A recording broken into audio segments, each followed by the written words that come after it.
porque assim a gente consegue disponibilizar para os alunos que não estão presentes poderem também assistir. Quero dar as boas-vindas aos nossos convidados, Alessandra, Alexandre, Sofia. Muito obrigada por aceitarem conversar com a gente. E nós temos o tema de hoje, é surdez da avaliação à inclusão, tá? Então, o tema da aula no nosso módulo é avaliação e diagnóstico, mas como vocês sabem, nós estamos no primeiro semestre da Fono, nós não vamos ensinar a fazer avaliação e diagnóstico, nós vamos pensar sobre avaliação e diagnóstico de uma forma ampla e interdisciplinar, tá? E nós escolhemos o tema da perda auditiva, da surdez, para desenvolver uma discussão rica de forma interdisciplinar, contando também com a experiência pessoal da nossa querida Sofia. Tá bom? Então, quero abrir aqui e peço para a gente poder iniciar dentro do assunto da aula, né, que foi previsto, avaliação e diagnóstico, para a gente poder dar uma introdução por meio da fala do Alexandre, e aí depois a gente vai seguindo essa conversa com a Alessandra e Sofia para pensar toda a discussão de forma ampla. Pode iniciar, Alexandre. Então vamos lá. Obrigado mais uma vez, Lenisa, pelo convite. É ótimo poder estar aqui com vocês, né? Com a Alessandra, a Sofia também. E a turma, né, que eu ainda não conheço, é uma situação nova, né? Nesse período a gente já estaria com a disciplina do segundo semestre, provavelmente eu já saberia o nome de todas vocês, enfim, então estou vendo algumas carinhas aqui, isso é bom, né? Nos conecta um pouco. Então,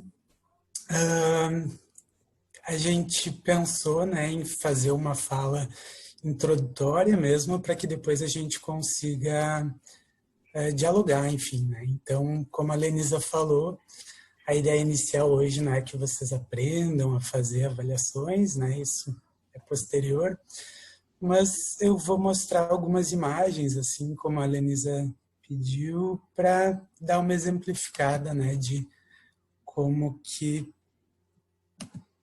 a gente faz essa... Não sei se vocês conseguem ver a apresentação. Sim. Vamos ver se ele entra no modo de apresentação. Então, vamos lá.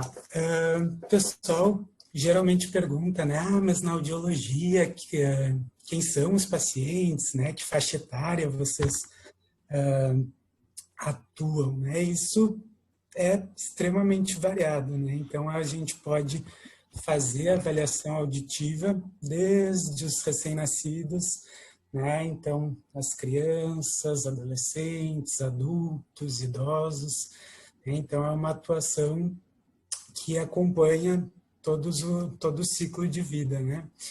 Então, claro que algumas avaliações a gente consegue fazer já no bebê e algumas outras para a população, né, mais velha. Então, via de regra, o que a gente tem, assim como um exame, a gente pode chamar meio de padrão ouro, que a gente mais utiliza na prática clínica, né, para diagnóstico, que é a audiometria. Talvez alguns de vocês já tenham feito, que é aquele exame que o paciente entra numa cabine, a gente apresenta alguns estímulos, né, para quantificar o som mais fraquinho que o paciente ouve.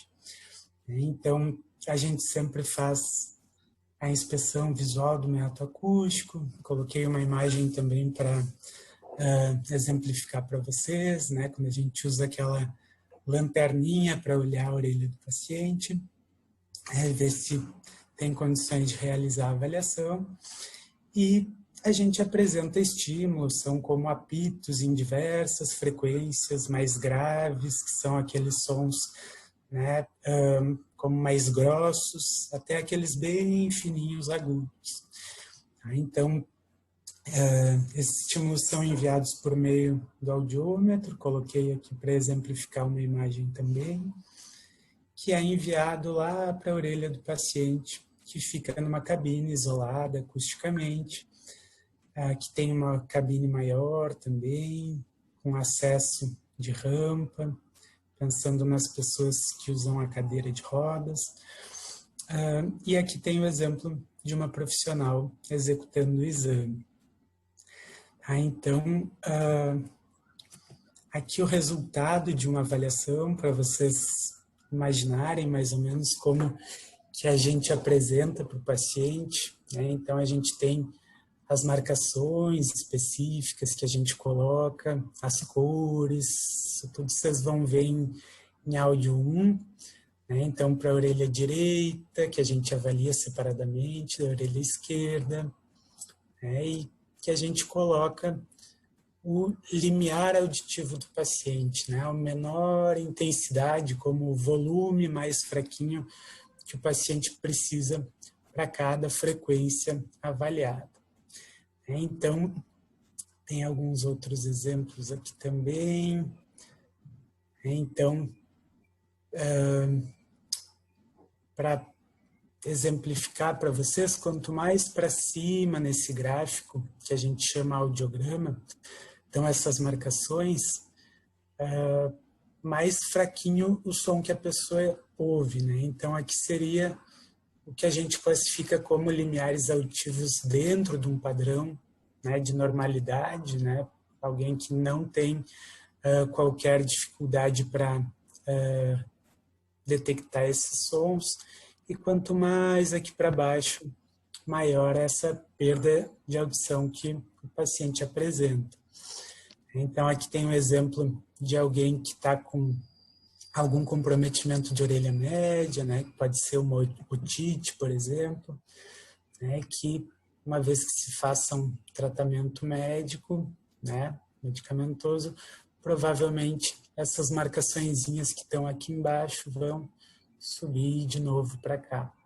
Tá? Então, e aqui um outro exemplo de alguém que tem, né, uma audição na orelha direita, né, praticamente dentro da normalidade, e na orelha esquerda, vocês veem que essas marcações estão bem aqui embaixo, e uma perda profunda. Então, esse é o caso de uma paciente que a gente atendeu no Clínicas, né, que teve um trauma acústico e teve essa diminuição importante, né, da audição unilateralmente, só de um lado. Aqui para vocês terem, né, uma imagem assim de, mas o que significa, né, ter essas marcações lá em cima, lá embaixo, o que as pessoas ouvem ou não ouvem, né, com essa audição. Então, aqui é como se fosse aquele nosso audiograma, aquele gráfico, com alguns estímulos, né, que estão em cada faixa de frequência e com determinada intensidade. Então, vocês vão ouvir falar da banana da fala, que é essa partezinha mais clara do gráfico, onde a gente tem os sons presentes na nossa fala do português brasileiro. Então, são sons que eles são relativamente fracos, né, e somados às vogais, a toda a ressonância que a gente tem, eles são também amplificados, né, até sons bem fortes, né, como que latido de cachorro, toque do telefone, até sons que já são, né, inclusive prejudiciais à nossa audição, como qualquer barulho, né, de obra, tiro, barulho dos aviões, enfim. Isso nos leva também à questão dos profissionais que trabalham expostos ao ruído, né, que também passam por avaliação conosco, para acompanhar como está a audição, se no ambiente de trabalho eles são expostos a um ruído muito intenso. A gente tem um programa de conservação auditiva também, que pode ser trabalhado com eles, com as empresas, enfim.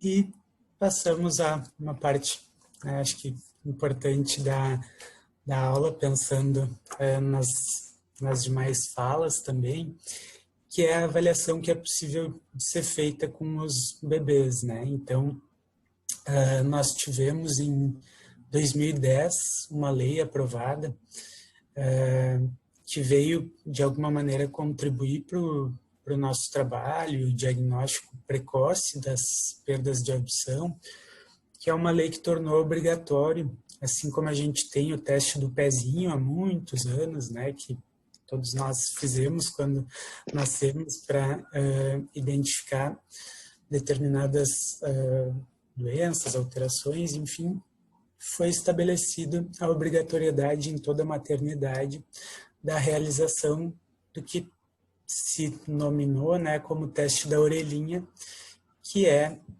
o exame que a gente faz com o pode ser feito desde recém-nascido, já que é um exame objetivo, né, o paciente não precisa nos dar uma resposta, o equipamento vai enviar um estímulo na orelhinha do paciente e a gente recebe a resposta da orelha interna, células ciliadas externas, possibilitando o diagnóstico, né, da perda de audição ou do status de normalidade auditiva. Então, uma vez que ocorra o que é chamado de falha nesse teste, o bebê retorna, né, para refazer, e permanecendo essa indicação da possibilidade da perda, ele vem para um exame que é um pouco mais complexo, que a gente coloca eletrodos no paciente, também são enviados estímulos e são detectados, né, por meio de tecnologia que a gente recebe no computador um desenho captando essas ondas que vêm de potenciais gerados lá no tronco encefálico, então da atividade que vai desde o nervo coclear até o tronco, que indica a perda de audição ou não do paciente. Então, esses são os exames diagnósticos de perda de audição mais utilizados, né, para as diferentes faixas. E, a partir do diagnóstico da perda de audição, começa um trabalho que é bastante importante de orientação com as famílias, né? Então, quando a gente tem, né, uma família que planejou ou não a gravidez, são geradas, né, diversas expectativas quanto a esse bebê, né, que está chegando para a família. Mas é muito incomum que no planejamento dessa gestação, desse filho, se pense, né, em alterações desse desenvolvimento. Então, o diagnóstico da perda de audição, ele geralmente é acompanhado por uma explosão de sentimentos, né, da família, e que a gente está preparado para isso, para esse amparo, para essa orientação, é extremamente importante. Então, a atuação também com uma equipe maior, né, de psicologia, de serviço social, os médicos otorrino, neuro, se for o caso, enfim, né, a gente tem, às vezes, múltiplos comprometimentos, assim, também, que é muito importante. Então, uma vez que a gente diagnostique a perda de audição, uma das possibilidades, né, dependendo também do grau dessa perda, né, isso também é interessante de falar. Quando a gente viu aquele gráfico, eu expliquei para vocês que quanto mais lá para baixo tiver as marcações, mais acentuada é essa perda de audição. Então, a gente tem diversos graus de perda. Então, alguém com uma perda de audição leve, uma perda moderada, possivelmente é alguém que, com o uso de aparelho auditivo, vai ter um desenvolvimento bastante tranquilo, assim, né, da fala, da aprendizagem, né, desde que faça o acompanhamento adequado também. Quando a gente tem uma perda de audição mais acentuada, então uma perda severa, uma perda profunda, aí várias outras questões entram em jogo também. Né? Então, o desenvolvimento da língua oral, né, do nosso português brasileiro, que ele ocorre naturalmente, né, por meio dos estímulos, da convivência, nem sempre vai ser alcançado, né, nesses pacientes, e depende de múltiplos fatores. Né? Então, uma adaptação auditiva, né, de uma prótese auditiva ou do implante coclear, ela pode ser feita já muito cedo, né, mas isso passa por uma decisão da família, por uma indicação médica, fonoaudiológica, e é muito importante que no momento desse diagnóstico a gente consiga, de uma certa forma, instruir a família, né, para que ela esteja pronta, né, enfim, para tomar suas decisões. Então, a gente tem a possibilidade da comunicação por meio da língua brasileira de sinais, né, que, inclusive, é bastante recente também, mas a gente tem a Lei de Libras, né, de 2002, que reconhece né, como uma língua oficial do nosso país também, e veio, né, a ser regulamentada com o decreto de 2005.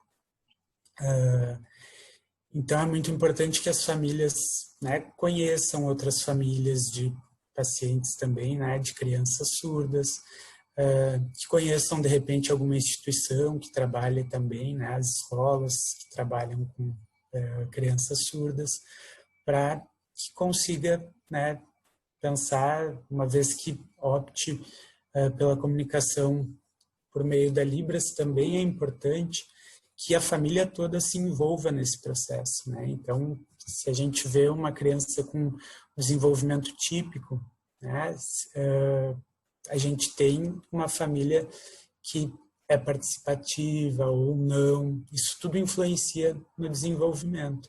Da mesma forma, um bebê com surdez, né? Então, a língua de sinais, ela é uma língua tão complexa quanto qualquer outra, né? Então, esse estímulo continuado vai ser extremamente importante para essa aquisição. E a gente tem a possibilidade, né, do bilinguismo, que é justamente quando ambas as línguas podem ser desenvolvidas pela criança, né, que elas podem co-ocorrer, então serem desenvolvidas concomitantemente, né? Então, algumas crianças desenvolvem a Libras primeiro e depois vão, né, atrás, entre aspas, desse desenvolvimento da língua oral. Outras começam essa intervenção bastante precocemente, pode ter o desenvolvimento de ambas as línguas. Existe a possibilidade também do português brasileiro vir, né, por meio da escrita, não necessariamente por meio da língua oral. E esse é um trabalho que a gente pode acompanhar.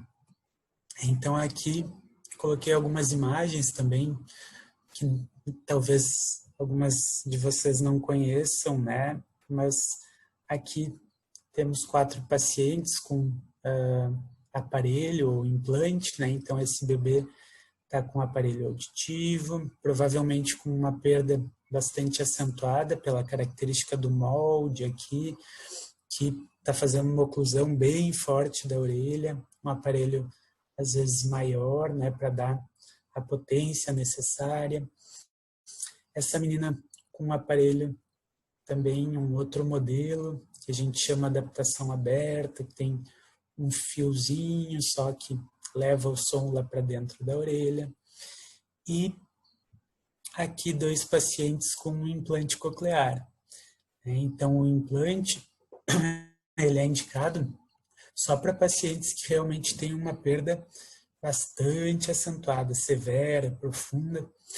Então, como a gente falou do teste da orelhinha, a gente tem uma política também que ela iniciou que é do início dos anos 2000, assim, lá para 2004, mais ou menos, que concede gratuitamente aparelho auditivo para a população, para usuários do SUS, que somos todos nós, né, todo brasileiro. Então, tem algumas características, né, que o paciente precisa ter para chegar, por exemplo, na cirurgia, na adaptação do implante coclear. E aqui tem 2 modelinhos, né? Então, o implante, diferente do aparelho auditivo, ele exige uma cirurgia, né? Então, essa partezinha que a gente vê aqui, né, plugada no crânio do paciente, é feita uma inserção, né, dentro da caixa craniana e aqui por indução magnética é acoplada essa parte externa e dentro da orelha do paciente é inserido um feixe com eletrodos que vai então como substituir as nossas células ciliadas internas, né? Então a estimulação ela passa a ser elétrica, né, e enviado esse estímulo, né, via nervo auditivo para o paciente. Então aqui também só para exemplificar mesmo alguns modelinhos para vocês. Deixa eu tirar aqui a tela. Onde é que eu estou? Só um momento.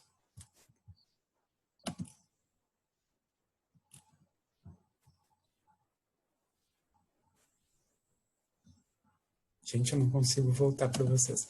Mas deixar assim. Em cima, tem assim, deixar de compartilhar a tela lá em cima. Se tu clicar com o teu mouse em cima da tela, tu já vai passar a ver essa opção. Sim, sim. É que aqui eu não consigo voltar para a tela para ver vocês. Mas tudo bem. O que eu ia mostrar de imagem era aquilo ali para a gente seguir conversando mesmo. Então, a partir desse diagnóstico, a gente pode, né, pensar em todo esse trabalho feito com as famílias. Agora sim. Eu fiz isso. Obrigado. Valeu, Lenise. E então a gente pensar, né, nessa estimulação que vai ocorrer por meio da amplificação sonora, o que vai ser feito de trabalho de estimulação, né, com essa criança, seja ela auditiva ou também por meio da língua de sinais, né? Então, nós somos profissionais que trabalhamos com a língua, a linguagem do paciente.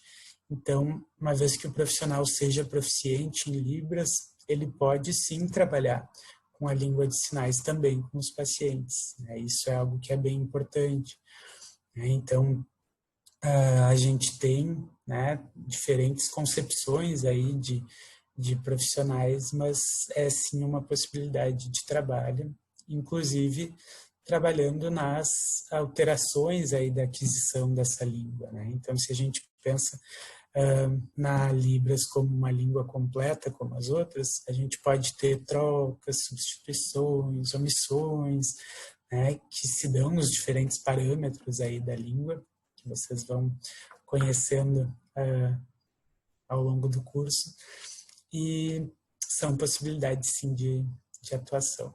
Tá? Mas acho que eu já falei um pouquinho demais, talvez, mas fico super à vontade aí para vocês, para a gente dialogar depois. Obrigado. Obrigada, Alexandre. Ó, nós temos 10 minutinhos ainda aqui, antes de cair, mas eu já gostaria de passar a palavra para a Alessandra, para ela explicar um pouquinho, primeiro falar um pouco que ela é professora da Letras, que vocês também têm oportunidade de passar por ela, né? Então, Alessandra, por favor, fique à vontade para começar a falar. Obrigada, Lenisa, pelo convite. Para mim também é muito, muito legal. Assim, agora vendo a apresentação do Alexandre, tudo muito. Acho que as coisas casam muito, né? Muito interessante aí a fala do Alexandre. E estar com a Sofia, que eu conheço a Sofia já, a gente faz um trabalho até juntas, então Para mim é uma alegria estar aqui conversando com vocês, então obrigada aí pelo convite. Então, eu trabalho aqui na URGS, na Letras, como a Lenisa já disse, né? Trabalho com aquisição da linguagem e entro na aquisição das línguas de sinais. Vocês não têm essa disciplina, aquisição das línguas de sinais, mas fica o convite para quem quiser fazer. É um pouquinho diferente da disciplina de aquisição da linguagem, mas tem muitas coisas que casam, né? Então, eu começo minha fala um pouco, assim, acrescentando aquilo que o Alexandre já disse, né? Vem sendo uma luta até mesmo da comunidade surda, né? Olhando os trabalhos, e vocês que vão ser fonoaudiólogos, que eu acho bem importante essa conversa logo no início, né? Logo no início do curso, para olhar para a língua de sinais como uma possibilidade. Por que eu digo isso?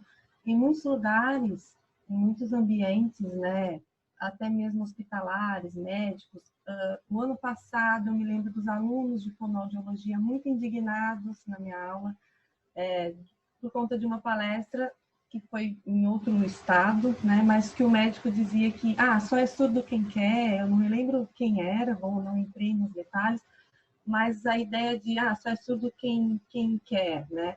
Então, eu acho importante a gente dizer das questões dessa possibilidade, né? Da família, da escolha da família, da ser apresentada à família a possibilidade da criança ter a língua de sinais como primeira língua. Por que eu enfatizo isso?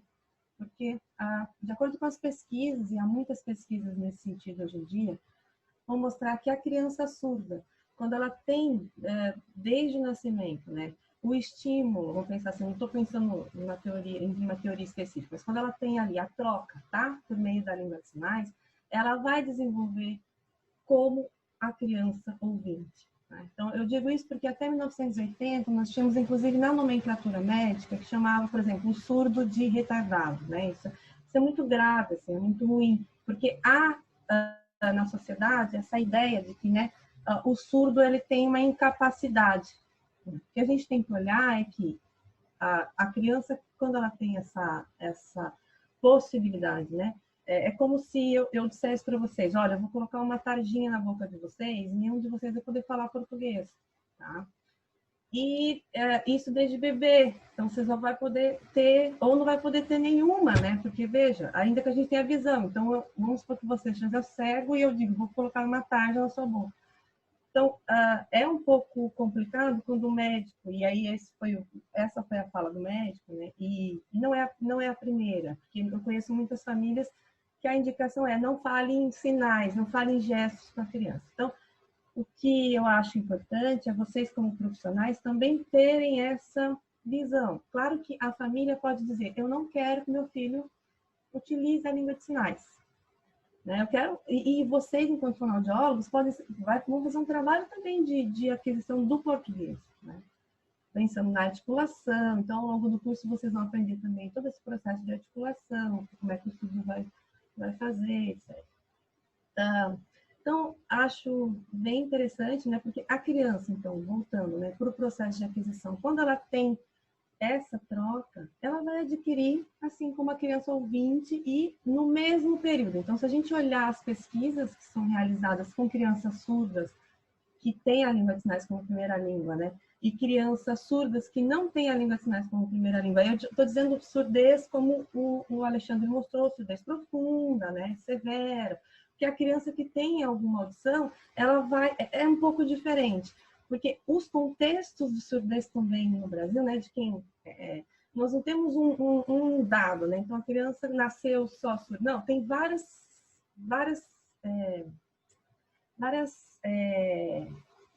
como é que fala? Vários quadros, vamos pensar assim, né?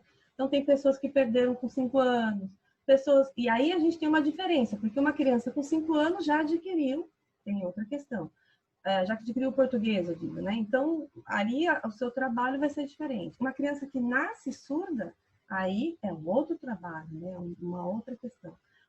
Muitos perdem a audição já na juventude ou na velhice, porque tem pessoas que perdem na velhice, né? Então, são trabalhos diferentes. Estou falando da criança ali que nasceu surda, né? Também, e aí como o Alexandre falou, toda essa angústia, né, que é social, porque nenhum pai quer que seu filho seja excluído, nenhum pai quer que seu filho seja taxado, sofra bullying e tudo mais, né? Então, a discussão hoje é exatamente da possibilidade de primeira língua dessas crianças, primeira língua Libras como primeira língua para essas crianças, e o trabalho aí vai depender muito do que a família quer, porque pode ser que a família queira, não, quero que você então ajude meu filho em língua de sinais, como o Alexandre contou. Ou eu quero que você trabalhe com meu filho o português e ele tem a língua de sinais como primeira língua. O que a gente verifica é a criança que tem a surdez profunda ou a surdez, né, severa, e ela não tem esse estímulo próximo, né, da língua de sinais, pode acontecer sim, dela ter muito... Bom, pode acontecer, e quase sempre acontece, dela ter uma dificuldade na aprendizagem, né, no ensino, exatamente porque o português, ela não ouve, então ele está na linguagem. Não vou dizer que ela não está na linguagem, ela está. Ela tem o bebê pequeno, né? Tem esse bebê que a gente olha, a gente, né, tem toda essa questão da interação. A mãe fala o tempo todo, o bebê repara no modo como a gente está articulando. O bebê surdo também, ele produz som, tá? Não é que ele é mudo, por isso que a gente diz que surdez não é mudez, né? A gente não chama... Mas o que acontece nesse processo é que a criança, quando a criança ouvinte entra no balbucio, que a gente chama de balbucio canônico, a criança surda vai entrar no seu balbucio, que é o balbucio manual. E aí a gente vai ter uma diferença, né, nesse processo de aquisição. E se ela tiver essa relação, né, com a língua de sinais, essa troca, né, essa interação, ela vai se desenvolver como a criança ouvinte. O que pode ser uma dificuldade quando a criança não tem essa... E tem muita... Não ouve, não tem esse estímulo sonoro e, consequentemente, não entra na língua dessa comunidade. Tem mais dificuldade nesse processo de entrada aí na língua da sua comunidade. E isso, claro, pode gerar, sim, problemas que são cognitivos, de aprendizagem e de angústia mesmo, né? Porque a gente tem muitos casos de pessoas que se sentiam presas. E aí eu trouxe até uma imagem que eu acho bem, não sei se vocês conhecem, mas eu sempre... São só imagens, tá? Eu quero mostrar um pouco dessa privação, é muito rapidinho. Então, não sei se vocês estão enxergando, se vocês estiverem, vocês só me dizem. Ah, perfeito, obrigada. Então, esse é o caso do Patrick, né? É um vídeo que está aqui, eu posso depois passar o link para a Lenisa. Esse é o início do vídeo em que eles filmam o Patrick, tá? A gente tem 1 minuto. Tá, se a gente tiver que entrar, eu mostro de novo, não tem problema, tá? Pode ser. Tá? É bem rapidinho, só para a gente ir vendo se acabar, vamos ver. Menos de 1 minuto, ele está dizendo. Ou eu espero e a gente entra no outro, quer fazer assim, Denise? Vai mandando o link, de repente, no chat, aqui. Tá. Os alunos já ir começando a assistir. Tá. Deixa eu tentar ver se eu consigo.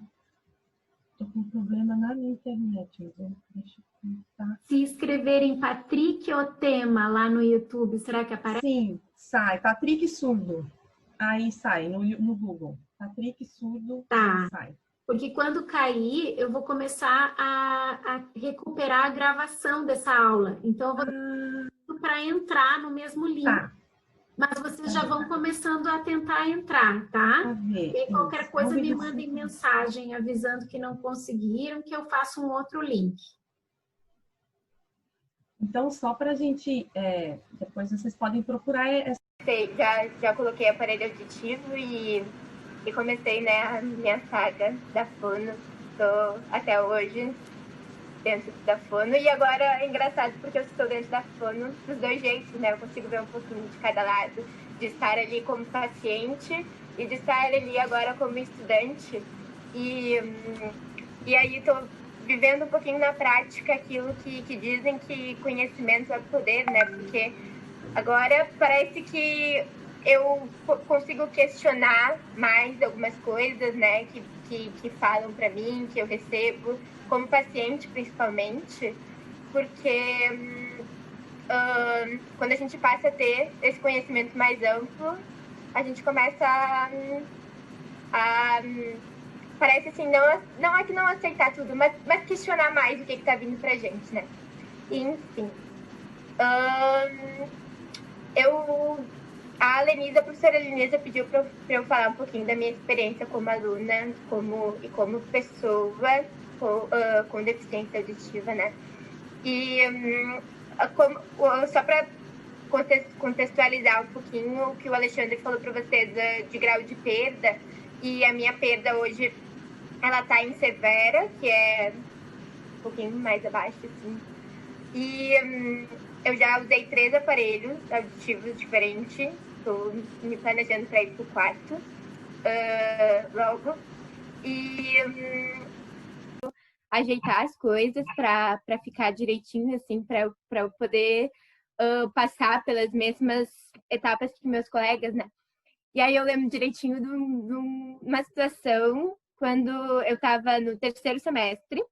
Eu estava fazendo um estágio de observação, que é um estágio que a gente não atende, né? Não faz nada. A gente só vai no lugar e observa as pessoas atendendo, como o nome já diz. E aí eu fui fazer esse estágio de observação no Hospital de Clínicas, que era um estágio de prótese, que era com os alunos do último ano do curso de fono, os formandos. E aí eu estava observando o atendimento de um aluno, que era um formando, e ele estava atendendo uma senhora que não queria usar aparelho auditivo. Ela tinha que usar, ela tinha recebido um aparelho novo, ela estava na fase de adaptação, né? E aí a gente observa o atendimento geralmente por um vidro, né? Naquela sala específica, eu conseguia ficar fora da sala de atendimento e observar pelo vidro. E aí eu só observando o atendimento, né, e tudo mais, aí daqui a pouco a senhora começava a falar assim, porque eu não conheço nenhuma pessoa que usa aparelho auditivo. E se eu usar aparelho, as pessoas tudo vão me olhar feio e eu não vou poder ir nos bailes, que ela ia, eu acho que no CTG, alguma coisa assim, com as amigas dela. E por que não? Não sei o que, é ruim, é feio, é muito grande. E aí o aluno, assim, ele estava tentando, parece que não sabia mais o que dizer para convencer ela, que ela precisava usar o aparelho.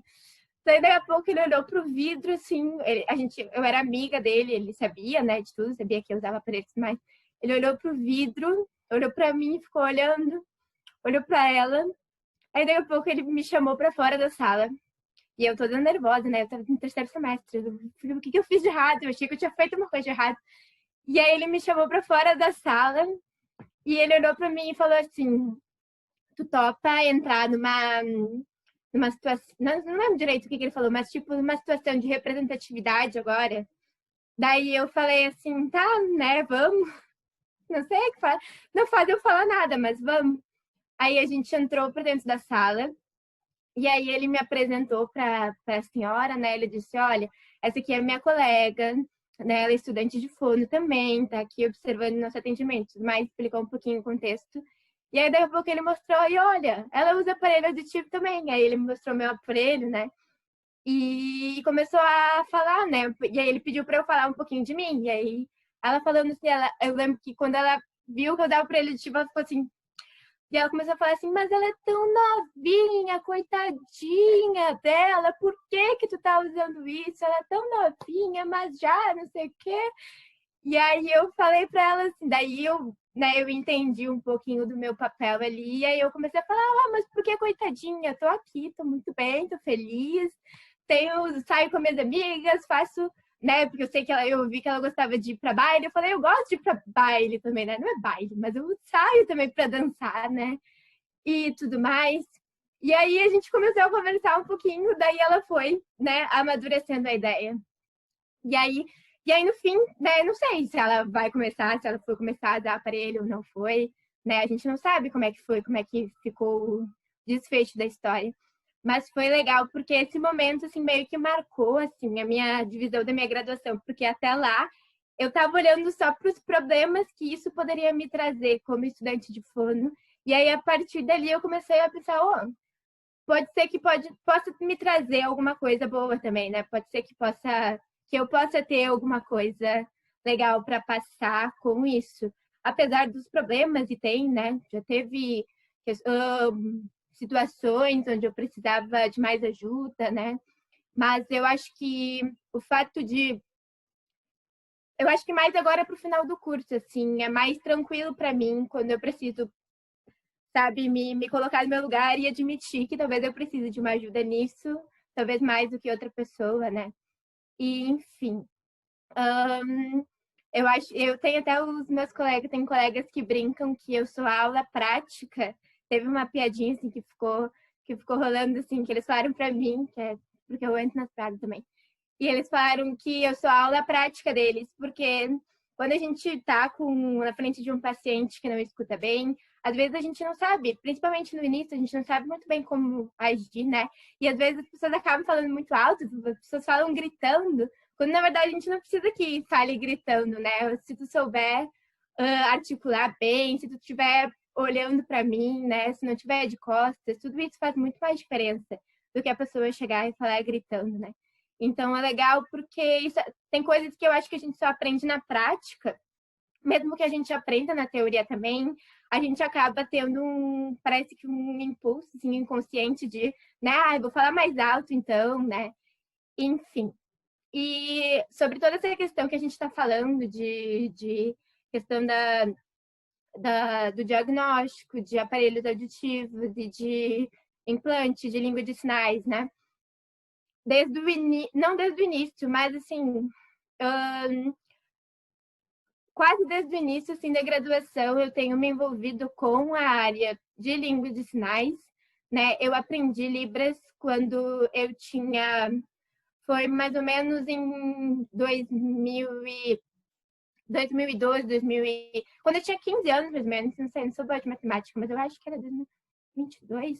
Bom, eu tinha 15 anos, mais ou menos, quando eu aprendi Libras, que foi uma situação, assim, que eu estava trocando de aparelho auditivo e não deu muito certo a adaptação do meu aparelho novo, e aí eu comecei a ficar meio que desesperada, porque eu não sabia, e aí eu achei que eu nunca mais ia querer usar aparelho, né?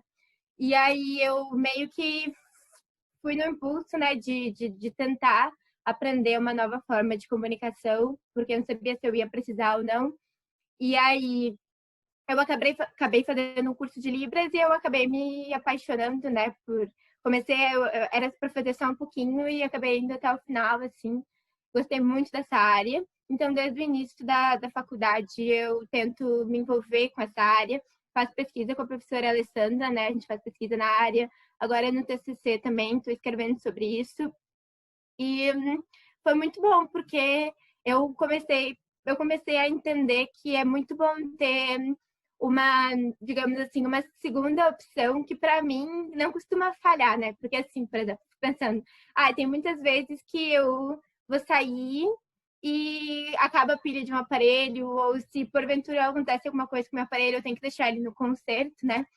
E aí eu preciso de um plano B, digamos assim, né? Então, para mim serviu muito bem hoje ser fluente em língua de sinais. Eu tenho, eu gosto muito de ir em show, né? Tipo show de banda, né, etc.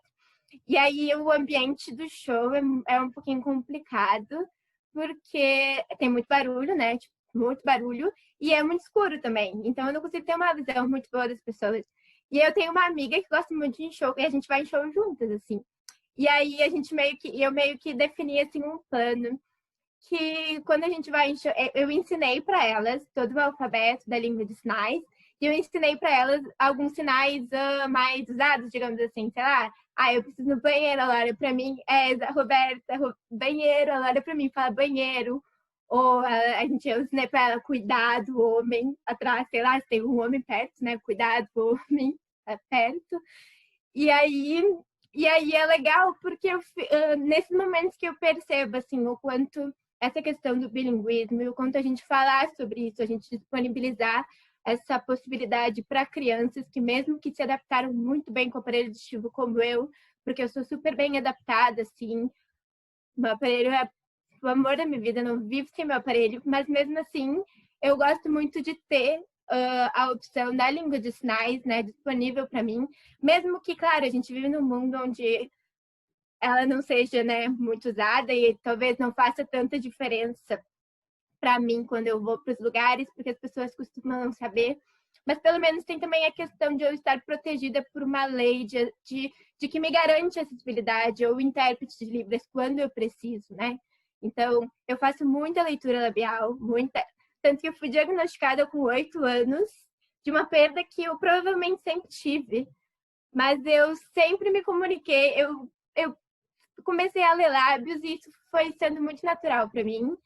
Então, eu preciso muito da leitura labial também, mas ao mesmo tempo eu não posso exigir que uma pessoa tenha uma articulação boa para atender as minhas expectativas, para conseguir fazer uma leitura labial, para me comunicar, né? Então, sabendo Libras, eu ainda tenho toda essa questão de ter de ser protegida pela lei que me garante uma acessibilidade, pelo menos em certos locais, né? Então, eu fiquei muito feliz quando a professora Lenisa me chamou para estar aqui, para participar disso, porque eu não tive uma discussão tão, sei lá, aberta, assim, no início da minha graduação. E eu acho que a gente tem tantas áreas da Fono, né? E vocês vão descobrir, assim, nossa, muitas áreas. E às vezes não dá tempo da gente falar sobre tudo, né? E às vezes a gente acaba, sei lá, a gente prioriza o que é mais importante, digamos assim. Não sei se poderia usar importante, mas o que é mais conhecido, né? O que é mais, o que tem mais, né? Mercado de trabalho, enfim. E a gente acaba não falando muito sobre outras coisas. Então, mesmo que vocês não se interessem por língua de sinais, ou por áudio, ou por qualquer uma dessas áreas, é legal que desde o início vocês saibam que tem lugar para isso, que é importante. Eu fico pensando assim, a gente, né, a gente vai ser profissional que lida com a comunicação, que é uma coisa tão ampla, né? E eu gosto muito de um livro que acho que até vocês vão ler com o professor Jefferson depois, que ele gosta muito desse livro também, que é o livro que se chama Vendo Vozes, do Oliver Sacks. É um livro maravilhoso. E ele teve uma hora, assim, no início do livro, ele começa falando, assim, que é muito natural da gente saber a nossa própria língua e estar bem com isso. Mas no momento que a gente sai dessa zona de conforto e a gente aprende uma nova língua ou aprende uma nova modalidade de língua, ele coloca assim, né? Porque é uma coisa ainda mais diferente. Parece que a gente consegue se surpreender de novo, a gente consegue se maravilhar de novo, assim, porque é muito diferente. Então, eu acho que a gente, como profissional da comunicação, a gente precisa de gente, né, nessa área também, precisa de gente trabalhando com isso, precisa de gente que consegue ter um olhar humanizado, né, sobre isso também, porque a gente vê muito ainda, assim, hoje em dia a gente está muito melhor do que antigamente, onde as pessoas achavam que o fono era tinha que ir no fono para aprender a ouvir, para aprender a falar, e qualquer coisa que saísse disso não é papel do fono, e acho que isso também serviu para colocar assim uma barreira entre o mundo surdo e o mundo ouvinte, né? E que vai muito de nós, hoje em dia, os profissionais mais atualizados, que a gente tem mais estudo científico na área, vai muito de nós a gente conseguir quebrar essa barreira para que a gente saiba que tem opções, a gente pode fazer escolhas e a gente também pode colocar as opções juntas, né? Porque uma coisa não exclui a outra, a gente pode muito bem oferecer, né? Eu acho que o mais importante de nós é a gente trazer todo tipo de informação para os pais, né? Como o Alexandre falou, que quando recebem o diagnóstico, eu acho que é muito legal a gente saber tudo que tem por trás daquilo que a gente está oferecendo e respeitar a escolha sempre, né? Mas pelo menos saber o que eles podem ter, né? Todos os tipos de escolha. E eu acho que é isso, assim. Eu acho que agora eu fico pensando assim também depois, eu não sei para onde que eu vou, né? Tipo, vou me formar e parece que tem lugares que tem áreas que tem um lugarzinho específico assim para cada um. E eu não sei se tem para mim assim, tipo assim, para minha área, não sei também como é que vai ser. Mas eu queria assim encorajar vocês também a sempre expandir. Assim, no início da graduação tem bastante tempo para conhecer, né? Façam a cadeira de Libras 1, é obrigatória, mas façam a cadeira de Libras 2 também, porque é muito legal. E dá para aprender muito, porque Libras 1 a gente fica só ali, depois se a gente nunca treina, a gente nunca mais esquece, a gente nunca mais lembra. E na Libras 2 é muito mais desafiador, assim, e é muito importante, eu acho. E mesmo que vocês não vão para essa área, mesmo que vocês não trabalhem com isso, pelo menos para saber reconhecer, para encaminhar depois, né, para o profissional certo, para alguém que trabalhe com isso. Então, e também que vocês quiserem, né, de falar sobre o curso, tiverem dúvida, alguma coisa assim. Eu lembro que eu, como bicho, eu gostava muito de falar com o pessoal que estava se formando ou nos outros anos, porque eu tinha muitas dúvidas, né? Ou até perguntas, porque eu não sabia muito bem o que eu queria da vida, né? Então, também podem contar comigo se precisarem. E acho que é isso. Eu tinha escrito, já não tem uma aulinha bonitinha, assim, que nem o Alexandre, ou que nem a coisa, foi mais na emoção, assim. Sofia, quero te agradecer muitíssimo. Fiz, mas eu não segui o que eu fiz. Eu fui falando. Aí depois eu vou ver se eu falei o que eu devia falar ou não. Mas... Foi maravilhoso. Eu não precisei nem perguntar nada para ninguém, porque foi muito completas as falas de vocês e o teu depoimento, Sofia, é importantíssimo.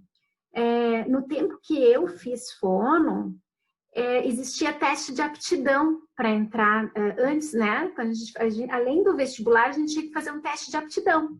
Então, não entraria, na minha época, não entraria uma pessoa surda. E eu acho que nós perdemos com isso, né? Porque a possibilidade de ter uma pessoa como tu, que é fonoaudióloga, né? Uma pessoa que tem a experiência, a vivência, é preciosa, é única. Esse trabalho de representatividade que tu foi convidada, que mudou a tua percepção sobre a importância do teu papel,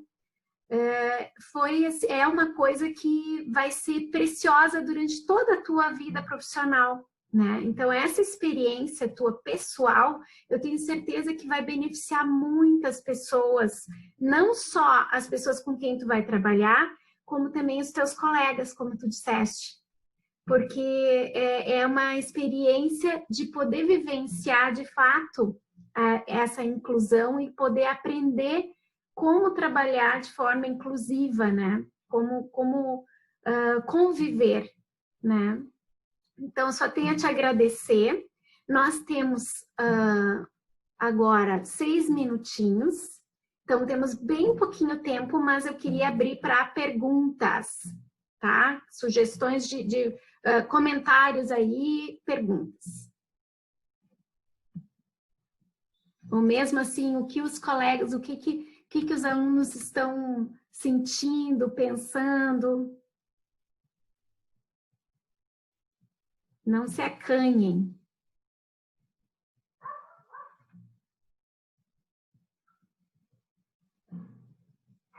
Roberta, eu sei que tu também tinha assuntos assim que estavam borbulhando para comentar. 1 milhão de coisas para dizer, mas não vou dizer. Eu queria agradecer a Alexandre, a Alessandra, Sofia, muito bom te ouvir. A Lenisa estava falando isso do teste de aptidão. A primeira pessoa que eu me lembro que cursou fono, que tinha, eu não sei qual a intensidade, mas tinha perda auditiva, foi na USP de Bauru, graças à doutora Cila Bevilacqua, que era a madrinha dela. E eu tenho muita curiosidade de achar essa moça de novo, porque eu não sei mais onde ela está. E eu só queria fazer um relato assim, que veio muito na fala da Alessandra e da Sofia, que eu tive um marco na minha formação, assim, que foi tudo, porque eu estudei no início da década, final de 80, começo de 90, né? E a gente tinha muito... A fono era super oralizada, né? E eu fiz um curso não era Libras, não tinha Libras ainda, né? Mas era de língua de sinais lá em Campinas. E eu conheci um homem que só foi se comunicar com 34 anos, porque além de tudo ele não frequentou a escola, nada. Isso foi um marco muito grande na minha vida, assim, de ver como que a pessoa só adquiriu linguagem nessa idade, né, um adulto. E o Vendo Vozes, que a Sofia indicou, que é um livro incrível. O Oliver Sacks é incrível, né? Mas Vendo Vozes é um livro que nenhum fonoaudiólogo podia se omitir de ler, né? Então, acho que tem bastante coisa para a gente discutir, né? Um pouco da política, que não traz a Libras lá em 2004, né? Acho que tem muita coisa importante na fala de vocês para a gente ir resgatando. Não sei se esse semestre a gente dá conta, mas muito feliz de poder estar aqui, desse convite da Lenisa. E acho que a gente precisa continuar esse assunto, né? A última coisa que eu queria dizer é que, pela Sociedade Brasileira de Fono, o que a gente tem tentado fazer nos últimos 3 anos, e eu imagino que esse ano vai continuar, é sempre ter uma mesa com uma pessoa surda presente. Então, enquanto eu estava no departamento, a gente conseguiu, e aí até foi criado no departamento de linguagem agora um comitê de língua de sinais. Então, acho que são avanços, né, Alessandra, que a gente vai passando, né, da barreira que a Sofia trouxe para essa integração maior, né? Mas eu já falei demais. Muito obrigada, gente. Eu só queria falar uma coisa muito rapidamente, que eu sei que o tempo está curto, essa questão que vocês vão enfrentar uma resistência enquanto fonoaudiólogos, isso é importante, tá? Exatamente por conta dessa questão da oralização. Durante muito tempo os surdos foram oprimidos, assim, eles dizem isso, né? Nós somos, porque eles foram proibidos de usar a língua de sinais. Então, essa proibição que você tem, eles eram, inclusive, tinha castigos, tá? Por usar a língua de sinais. Então, lá no Rio de Janeiro, no INES, né, na escola, então, durante muito tempo... Terapia sentada em cima da mão. Horrível, exatamente. Para fazer processo estrutural. Exatamente, Roberto, perfeito. E a família que era orientada a segurar a mão, né, da criança para que ela não gesticulasse.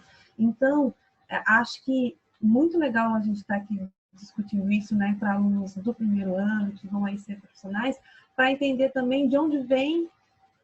Existe uma questão que é histórica, né, em relação ao uso do português e impositivo, né, essa imposição, que isso é importante também a gente enfatizar. Alessandra, te agradeço muitíssimo por tocar nesse ponto histórico, né? Que eu acho que é para um estudo mais aprofundado, né? Para os alunos, mas já introduz, né? O porquê da importância da gente estar discutindo de uma forma a entender né, o papel que a língua de sinais tem e o quanto já foi... vamos dizer, os surdos já foram oprimidos, como tu disseste, né? Que é uma violência, o fato de não poder utilizar uma língua que é natural para eles, né?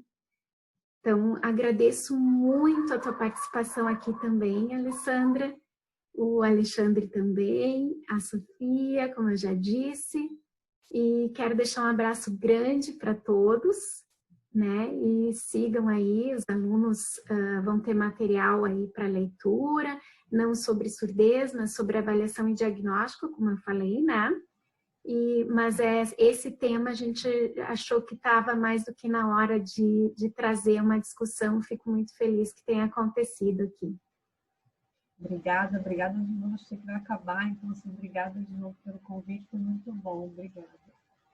Um grande beijo para todos.